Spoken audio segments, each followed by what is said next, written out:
Olá a todos, a paz do Senhor, que Jesus te abençoe, que Jesus te guarde, que o Senhor esteja derramando uma bênção sobre a sua vida, sobre a sua família, em nome de Jesus. Muito obrigada a todos que se inscreveram no meu canal.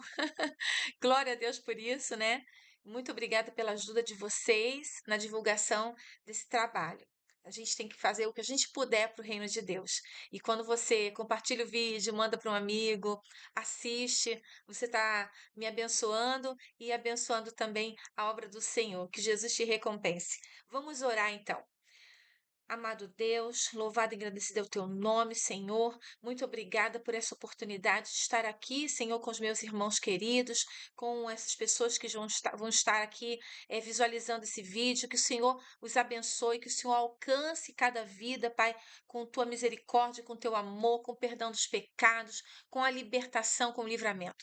Senhor, nos abençoa. Senhor, que os nossos ouvidos estejam receptivos, ó Pai, à tua palavra, que a tua palavra entre nos nossos corações e que nós sejamos praticantes da tua palavra e não apenas ouvintes, Senhor. Que nós possamos ouvir a tua palavra, guardar no nosso coração, compreendê-la, Senhor, e vivermos a tua palavra. Em nome de Jesus eu te peço, Senhor, muito obrigada por cada vida, que o Senhor esteja abençoando, Senhor, em nome de Jesus. Amém. Glória a Deus. Nós vamos estudar um pouquinho, meditar um pouquinho, né? Porque eu sou uma aprendiz da Bíblia. Eu estou aqui aprendendo também, mas eu gosto de dividir aquilo que Jesus coloca no meu coração e que eu tenho buscado aprender da palavra do Senhor, porque cada dia a gente aprende mais, né? Ninguém é tão velho que não possa aprender, nem tão jovem que também não possa ensinar, né? Então eu estou no meio termo aí, estou no meio termo. No pouquinho assim a gente pode estar compartilhando com os irmãos e também a gente sempre tem alguma coisa, né, para aprender também. E aí você lá nos comentários você pode estar me ajudando também colocando a sua contribuição, não é verdade? Então vai ser uma bênção. Glória a Deus. E também sugestões, né? Às vezes o irmão tem alguma sugestão. Ah, eu gostaria, de ouvir tal mensagem. Coloca lá nos comentários que aí depois eu vou estar vendo ali e, à medida do possível, eu vou lendo a palavra, estudando e trazendo algo para compartilhar com os irmãos, tá bom? Então fica aí o recado para vocês, tá, meus queridos? Em nome de Jesus. É, Deus colocou no meu coração de eu compartilhar com os irmãos um pouquinho ali o livro de Apocalipse. Muita gente tem medo, né? Ai, meu Deus, Apocalipse, o fim dos tempos. Oh, meu Deus, que será de nós? Mas a palavra Apocalipse, ela quer dizer revelação. Então, o livro de Apocalipse é um livro de revelação. E Deus, ele revela os mistérios, as coisas ocultas e escondidas, né? Não todas, mas muitas delas ele nos revela pela palavra dele, porque o Senhor não quer pegar ninguém de surpresa. Deus ele sempre nos avisa quando ele tem algo a fazer nas nossas vidas em relação ao mundo. Então, nada do que acontece nesse mundo é para nos pegar de surpresa, porque a palavra de Deus ele nos revela. Mas a gente vai falar um pouquinho a respeito das cartas às 7 igrejas da Ásia. Então, no livro de Apocalipse, João ele vai escrever ali para as 7 igrejas. E cada igreja tem uma característica importante. E a gente vai estar falando a respeito dessas características. Elas também têm algumas falhas e também têm algumas virtudes. Então, nós vamos ver cada uma delas. Hoje a gente vai começar falando ali, Apocalipse capítulo 2. Nós vamos falar sobre a carta à igreja de Éfeso. Vamos ver o que tem de interessante, né? E como que essas colocações desse texto, no que isso pode ser aplicado para as nossas vidas e para a igreja na atualidade. Porque, com toda certeza, essas 7 cartas, elas falam muito sobre o que vem acontecendo nos dias de hoje. Então, meus irmãos, nada nos pega de surpresa, porque a Bíblia tem resposta para tudo. Glória ao nome do Senhor. Louvado é o nome do Senhor. Apocalipse, capítulo 2. Pega a sua Bíblia, vai marcando aí, para a gente poder estar estudando a palavra do Senhor. Escreve ao anjo da igreja que está em Éfeso. Isto diz aquele que tem na sua destra as 7 estrelas, que anda no meio dos 7 castiçais de ouro. Eu sei as tuas obras, e o teu trabalho, e a tua paciência, e que não podes sofrer os maus, e puseste à prova os que dizem ser apóstolos e não são, e tu os achastes mentirosos. E sofrestes e tem paciência, e trabalhaste pelo meu nome, e não te cansaste. Tenho, porém, contra ti que deixastes a primeira caridade. Lembra-te, pois, de onde caíste, e arrepende-te, e pratica as primeiras obras. Quando não, brevemente a ti virei, e tirarei do teu lugar o teu castiçal, se não te arrependeres. Tens, porém, isto, que aborrece as obras dos nicolaítas, as quais eu também aborreço. Quem tem ouvidos, ouça o que o Espírito diz às igrejas. Ao que vencer, dar-lhe-ei a comer da árvore da vida, que está no meio do paraíso de Deus. Glória ao nome do Senhor. Louvado seja o nome do Senhor.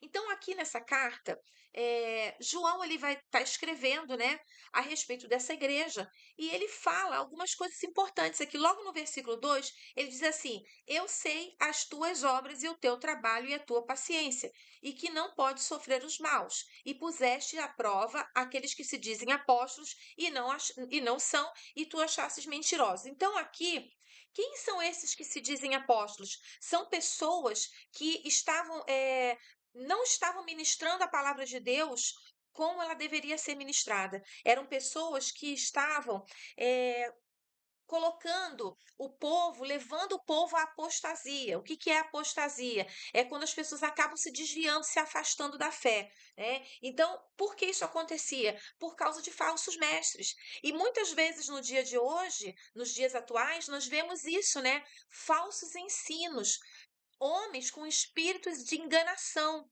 enganando, espíritos enganadores, enganando o povo, ensinando o povo um evangelho que não é o que a palavra de Deus nos ensina. E a igreja de Éfeso, ela tinha essa virtude aqui. Ela começou a verificar ali aqueles que diziam apóstolos, mas na verdade não eram, e ela percebeu que aqueles homens eram mentirosos, eram enganadores. Elas viram esse engano. Louvado seja o nome do Senhor. Então, meus irmãos, isso é uma coisa para a gente abrir os nossos horizontes hoje, né? Abrir os nossos olhos. Nós precisamos, irmãos, nós precisamos estar muito bem alicerçados na palavra de Deus. Nós precisamos examinar sempre as Escrituras. A palavra de Deus diz: examinai as Escrituras. Jesus falando, porque cuidaste ter nelas a vida eterna, e são elas que de mim testificam. Então, nós precisamos conhecer a lei do Senhor, meditar na lei do Senhor e examinar a Bíblia. Nós precisamos fazer isso. Por quê? Por causa desses falsos profetas, desses espíritos enganadores. E esses homens, nós não podemos permitir, irmãos, enquanto igreja do Senhor, nós precisamos ter o discernimento para que eles não comecem a operação do erro dentro da casa de Deus, para que eles não ministrem o engano e eles não enganem os santos. Porque a Bíblia fala sobre isso, né? Que no final dos tempos, o espírito do anticristo, ele poderia enganar até aos santos. Então, nós que somos os santos, os eleitos, os lavados pelo sangue do Cordeiro, nós precisamos estar alicerçados na palavra de Deus, muito bem fundamentados, defendendo a nossa fé. Louvado seja o nome do Senhor, para que a gente não se deixe enganar. Então, isso era uma virtude ali da igreja de Éfeso. Era uma igreja que também dizia assim: sofreste e tens paciência e trabalhaste pelo meu nome. Então, uma igreja que procurava trabalhar para o Senhor. Nós precisamos também trabalhar para o Senhor e examinar a Bíblia, estudar a palavra, fazer a defesa da fé é importante para o povo de Deus. É importante que nós estudemos a palavra do Senhor para que nós tenhamos os argumentos para combater aquilo que é apostasia, aquilo que é engano e aquilo que não está na palavra do Senhor. A Bíblia diz: errais não conhecendo as Escrituras. Nós precisamos conhecer as Escrituras. Mas aí havia um detalhe, né? Se por um lado Éfeso tinha essa virtude de analisar aqueles que estavam lá se dizendo apóstolos, que estavam pregando a palavra, para ver se realmente eles estavam pregando a palavra, eles acabaram deixando o primeiro amor, né? O que que é esse primeiro amor, irmãos? É aquele amor por Jesus incondicional, aquele amor pelas almas, né? Nós não podemos deixar esse amor primeiro. Quando nós aceitamos a Cristo, nós ficamos tão empolgados, né, com o Evangelho. A gente quer falar de Jesus para todo mundo. A gente quer que todo mundo conheça a palavra de Deus. Mas depois a gente, né, parece que a coisa vai esfriando. Mas nós não podemos deixar isso esfriar. Deus não quer ninguém morno nem frio. Deus nos quer quentes. Ou seja, Deus quer que nós continuemos com aquele mesmo calor humano, com aquele mesmo ardor do primeiro amor, né? Quando nós queríamos ali falar desse amor de Jesus para todo mundo. Mas a igreja, num determinado momento, a igreja de Éfeso, ela deixou a primeira caridade. Então, aquele profundo amor que a igreja de Éfeso tinha, Cristo, a palavra, com o tempo foi se esfriando. E Deus, ele não quer que isso aconteça com a sua igreja, com o seu povo. A igreja, ela deve se manter nesse amor sincero a Cristo. Ela deve manter esse amor sincero, puro e uma dedicação ao Senhor. Como que é ter uma dedicação a Deus, né? É a gente viver uma vida por completo de comunhão com Cristo, de comunhão com os nossos irmãos, com o nosso próximo, né? O Senhor quer isso, que a gente continuemos nos amando uns aos outros. Nós precisamos manter isso. Nós não podemos deixar isso esfriar. Por isso que aqui no versículo 4 ele diz, ó, tenho, porém, contra ti que deixaste a tua primeira caridade, o teu primeiro amor. Ó, aí o Senhor, na carta, ele fala assim, né? Lembra-te, pois, porque é o Espírito falando às igrejas, né, meus irmãos? Por isso que a gente fala o Senhor, né? Porque é o Espírito Santo falando aqui através de João nessa revelação. Lembra-te, pois, de onde caíste e arrependa-te e pratica as primeiras obras. Quando não brevemente a ti, virarei e tirarei do teu lugar o castiçal, se não te arrependeres. Então aqui o Senhor faz uma admoestação. Volta para o primeiro amor. Volta a dedicar-se à palavra, a dedicar-se a Cristo. Volte a dedicar-se aos irmãos, à comunhão com os teus irmãos, ao amor ao próximo. Volta para isso, porque senão eu vou tirar de vocês o quê? O meu castiçal, ou seja, a presença de Deus daquele povo. Iria excluir a igreja, aquele povo do reino de Deus. E isso é muito triste, irmãos.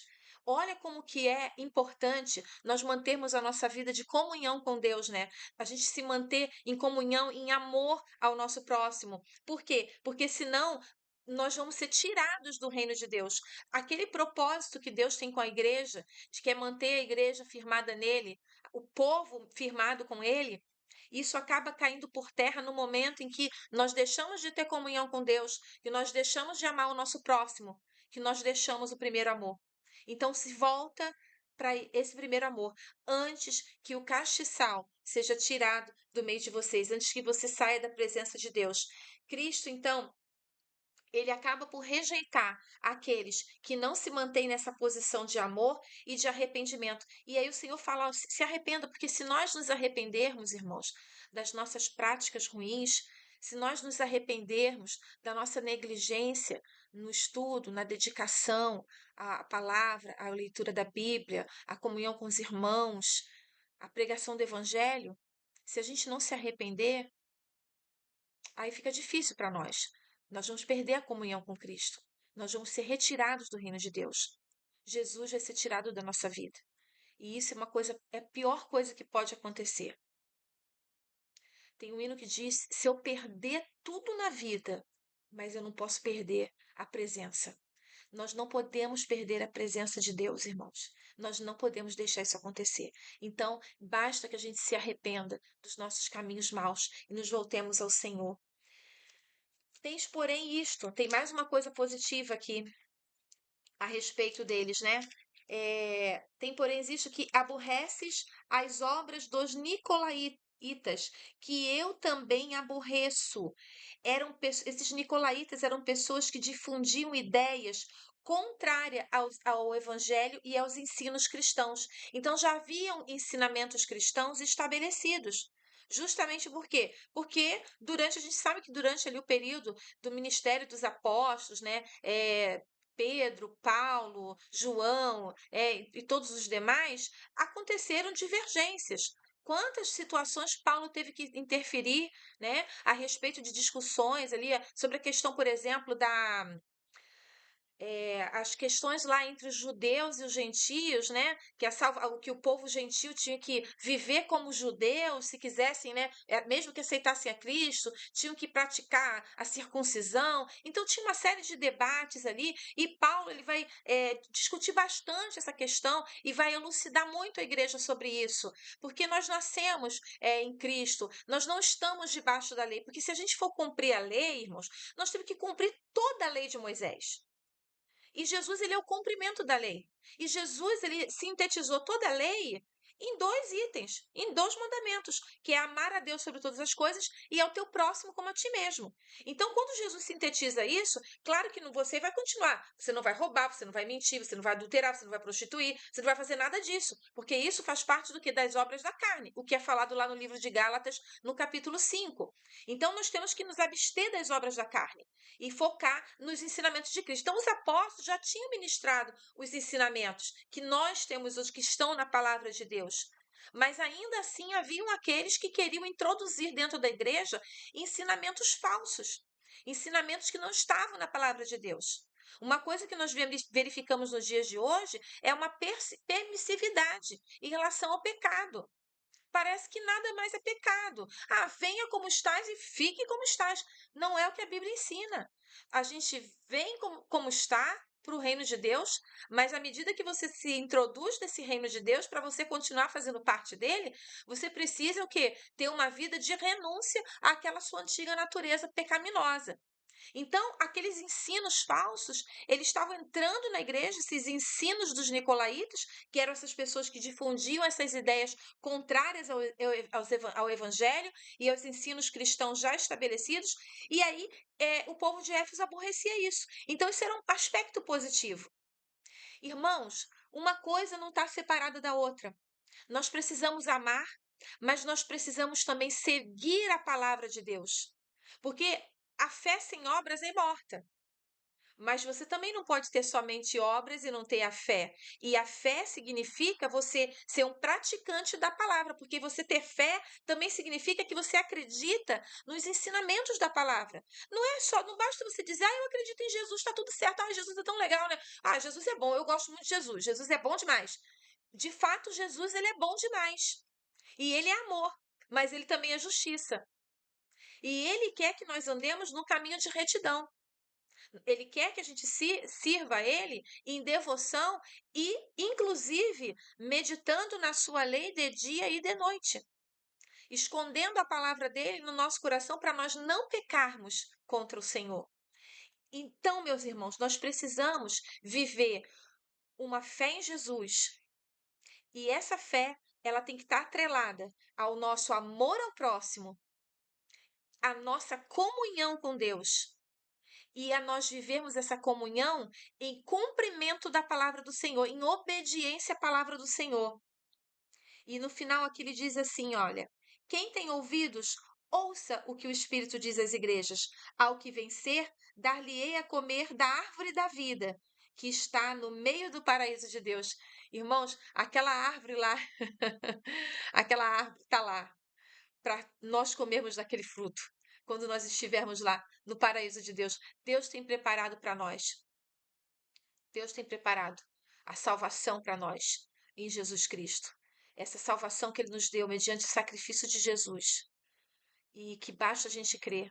O evangelho é muito simples, né? O evangelho é muito simples. Se você crê de todo o seu coração, de todo o seu coração, de toda a tua alma, de todo o entendimento, o Senhor, ele tem preparado algo. Quem tem ouvidos, ouça o que o Espírito diz às igrejas. Ao que vencer, dar-lhe-ei de comer da árvore da vida que está no meio do paraíso de Deus. Louvado seja o nome do Senhor. O vencedor, irmãos, é aquele que, mediante a graça de Deus, porque nós recebemos essa graça de Deus, né? Essa graça. A graça quer dizer favor imerecido. Nós não merecemos a graça de Deus, mas o Senhor nos dá essa graça a si mesmo. Nós experimentamos, através dessa graça de Deus, o novo nascimento. E através desse novo nascimento, nós temos vitória sobre o pecado. Mas você precisa se esforçar, irmãos. Por isso que ele fala o que vencer, né? Isso significa que vai ter gente que vai perder. Não seja um perdedor, mas seja um daqueles que vai vencer e que vai entrar lá no paraíso junto com o Senhor. Louvado o nome do Senhor. Que nós possamos aprender aqui nessa carta da igreja escrita à igreja de Éfeso, né? Que nós possamos voltar ao primeiro amor, que nós possamos amar a Deus sobre todas as coisas, amar o nosso próximo, ter sede do reino de Deus, sede da justiça do Senhor, fome da palavra de Deus, meditar na lei do Senhor, que nós voltemos à primeira caridade, voltemos ao primeiro amor, que a gente viva constantemente isso, que cada dia da nossa vida seja como se nós tivéssemos aceitado Jesus naquele momento, que a gente viva uma fé verdadeira, uma fé autêntica, onde nós tenhamos amor a Deus e amor ao nosso próximo, comunhão no Espírito Santo, que a gente tenha discernimento, que nós não sejamos enganados pelos falsos profetas, por espíritos enganadores, por falsos mestres, porque nós teremos a palavra de Deus dentro do nosso coração e nas nossas mentes, porque nós devemos adorar o Senhor em espírito e em verdade. Que quer dizer também, irmãos, que a gente também usa a nossa razão para nós adorarmos ao Senhor. Nós não adoramos a Cristo, nós não cremos em Jesus porque sofremos uma lavagem cerebral, não, mas porque nós raciocinamos e compreendemos com a inteligência que Deus nos deu que o Senhor Jesus morreu, ressuscitou, está vivo. E ele nos salvou. E ele veio à terra para cumprir o plano de salvação. Louvado seja o nome do Senhor por isso. Que essa palavra seja bênção na sua vida. Leia ali a carta, né, aos Efésios, tá? Ou melhor, a carta à igreja em Éfeso, né, o capítulo 2 ali de Apocalipse, é do versículo 1 até o versículo 7. E daqui a pouco, depois, um outro vídeo, a gente vai estar voltando, falando mais uma carta sobre mais uma igreja. Que Jesus te abençoe e te guarde. Vamos orar para agradecer ao Senhor. Querido Deus, amado Pai, muito obrigada, Senhor, pela tua palavra. Que, Senhor, que a tua palavra fique guardada no nosso coração, que nós possamos a cada dia, Senhor, viver essa fé em Jesus, esse primeiro amor, que a gente esteja sempre com esse amor de Deus no nosso coração, amor pela palavra, fome e sede de justiça, amor pelas almas perdidas, amor pelo nosso próximo, Senhor. Em nome de Jesus, muito obrigada, Senhor, muito obrigada. Fala nos nossos corações, abençoa cada vida que está ouvindo essa palavra, Senhor. Em nome de Jesus, eu te peço a ti e te agradeço. Querido irmão, que Deus te abençoe. Assista o próximo vídeo, né? Eu vou estar enviando logo daqui mais um tempinho, mas vamos meditar na palavra do Senhor, porque a palavra do Senhor é alimento, é bálsamo para as nossas vidas. Que Jesus te abençoe e te guarde. Compartilhe o vídeo, dá likezinho, bota um comentário. Se você quer ouvir alguma ministração diferente, algum texto que você não tem compreensão, coloca nos comentários e de repente eu faço uma coletânea ali para a gente fazer um vídeo só falando sobre algumas dúvidas que os irmãos têm. E na minha simplicidade, né, eu vou tentar ajudar ali os irmãos a aprender também junto com os irmãos. Que Deus abençoe vocês. Maranata, ora vem, Senhor Jesus. Glória ao nome do Senhor. Glória a Deus.